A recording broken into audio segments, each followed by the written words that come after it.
A rejtett narcisz csodálatra és fontosságra vágyik, neki sincs empátiája másokkal szemben, de másképp viselkedik, mint egy nyílt narci. A narcisztikus személyiségzavar egyes tüneteit mutatja, de az állapot láthatóbb jeleit elrejti. Azonban ez nem tudatos és nem szándékos.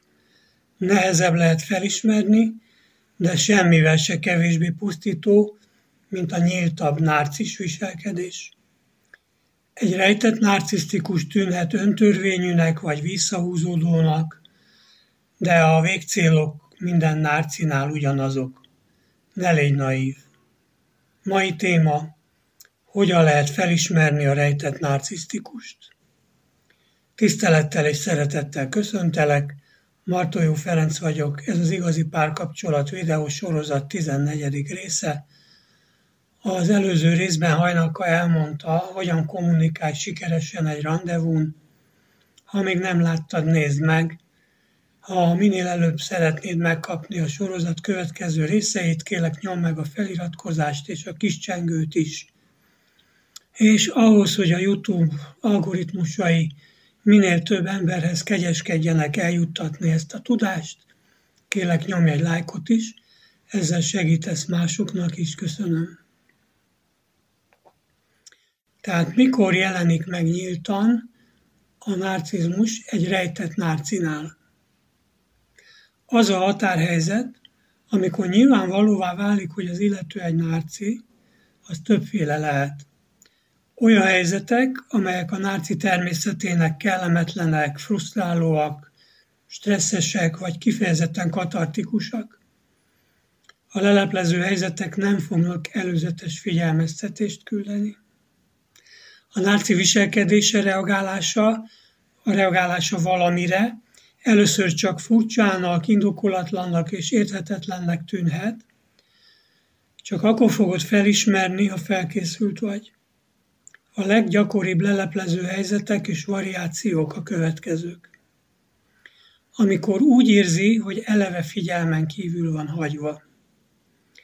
Amikor szerinte nem kapja meg a kijáró elismerést és tiszteletet. Ha úgy gondolja, hogy az egóját veszély fenyegeti, vagyis lelepleződés lehetséges. Ha elfogja a szégyen. Ez lehet egy egyszerű ügyetlenség miatt is, de történhet úgy is, hogy nyilvánosan megszégyenül valamivel kapcsolatban. Aztán, ha magas státuszú emberek közelébe kerül, mert nem lehet, hogy nem ő van mindenek és mindenki felett. Aztán, ha kevésbé vonzónak vagy kevésbé képzettnek érzi magát, mint mások, ez ugyanaz, mint az előző. Amikor úgy gondolja, hogy valamiből kevesebb, kisebb van neki, mint másoknak. Amikor úgy gondolja, hogy nem kapja meg azt a figyelmet, ami megilleti. És aztán a féltékenység. Nem klasszikusan a hűtlenség kapcsán, hanem mindent birtokolni akar, a partnerét is, téged is. A paranoia. Ez szintén nem kifejezetten helyzetfüggő, mert lappang benne egy általános félelem az őt környező világtól. Tehát bármitől bekapcsolhat, és nem csak az üldözési mánia, hanem a hipochondria is, a káros sugárzások, természeti katasztrófák, bármi, amit ő fenyegetőnek tart. Aztán, amikor nem tudja ellenőrzés alatt tartani a helyzetet és az embereket, akkor ellenőrzéssel próbálja kompenzálni a félelmeit. És az utóbbi kettő mögött, tehát a paranoia meg a félelem, van egy félelmi és ellenőrzési mánia, ez a kettő, ezek mögött mindig valamilyen posztrauma van az élet történetében. Ez kezelhető is lenne, csak nem tudja beismerni magának, hogy van ilyenje, mert narci. Hát ha valakinek baja van, ugye az nincs legfelül. Egy ilyen rejtett narci mit csinál a párkapcsolatban? Megmutatja az empátia hiányát, az érzéseid, a gondolatait, szükségleteid iránt. Bűntudatot és szégyenérzetet kelt az irányításodhoz. elvárja, hogy te gondoskodj róla, és megold a problémáit. Kritikus, ítélkező, de úgy csomagolja, mintha az aggodalom egy figyelemre méltó helyről jönne. Kihasználja a sebezhetőséged, a gyengébb pontjaid. Elutasítja vagy tagadja az érzéseid, érzelmeid vagy tapasztalataid. Aztán lehet az, hogy passzív-agresszív viselkedéssel reagál. Tornai József verséből idézek. Most beszélhetsz, most egymás között vagyunk, most bevallhatod, hogy nem tudtad legyűrni a hiúságodat, irítségedet és a mások bírálgatásának nyavajáját. Ezek után ez egy lista volt, hogy miről ismerheted fel. Kérdés lehet még, hogy a rejtett nárci tudja-e, hogy mit csinál, vagy nem tudja. Hát úgy van, hogy bizonyos mértékig tudatában lehet annak, hogy a viselkedése káros hatással van más emberekre, de nála nincsenek érzelmek, nincs érzelmi rálátás, és így nincs belátás sem. Mivel úgy gondolja, hogy megérdemli a figyelmet, az elismerést, a VIP-féle előnyöket, általában ezért semmi rosszat nem lát a viselkedésében, amíg el nem éri a kívánt eredményt. És mindig el akar érni. Ha pedig eléri, akkor aztán még jobban belehúz a diktatúrába. Még egy fontos kérdés, kifejezetten párkapcsolati kérdés, hogyha már tudod, hogy egy nárcival élsz együtt, akkor mit teszel a jövőben? Nyilván függ attól, hogy mennyit tud a narcizmusról, hogy te mennyit tudsz a narcizmusról, mennyire értetted meg, hogy vannak-e gyerekek, stb. Ezekről napokig beszélhetnénk, de a válasz elég egyszerű. Vagy kijön a kapcsolatból, vagy benn marad.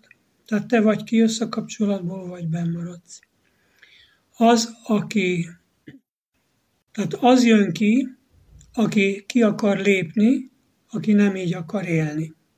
Az marad benn, aki nem látja, hogy van kiút, vagy egyszerűen naív. Ki a naív pozitív ellentéte. Szóval mindenkinek tiszteletbe tartjuk a döntését a saját életéről. No comment. Na most, ha már felismertük, akkor hogyan bánjunk a nárcival? 5 alaplépést mondok. Az első, ne vedd személyesen magadra. Neki te nem személy vagy, hanem egy személytelen élőlény, akiből zsákmány lehet, ha sikerül elkapni. Húzd meg erős határokat, és védd meg a határaid következetesen és tudatosan. 3.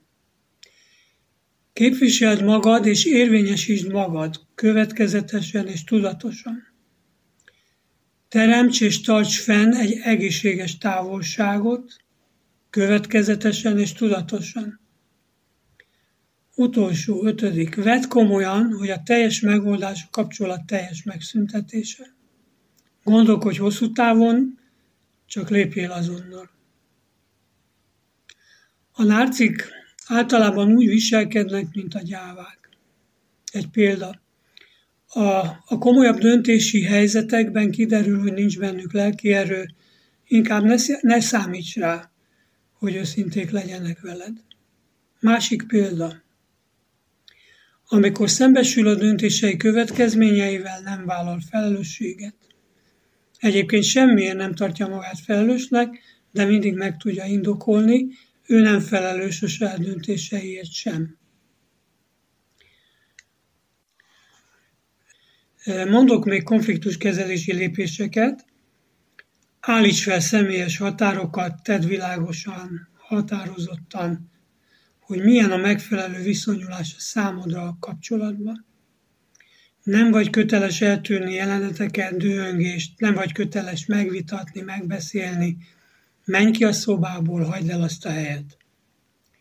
Ha fizikailag vagy lelkileg, érzelmileg fenyegetve érzed magad, szüntesd meg a kapcsolatot, lépj ki. Ha lehetetlennek érzed a körülményeket, akkor kérj segítséget. Független attól, hogy te vagy a konfliktus beindítója, vagy az áldozata, a segítségigénybevétele neked és a környezetedben lévőknek is hasznára válik. Köszönöm a figyelmedet!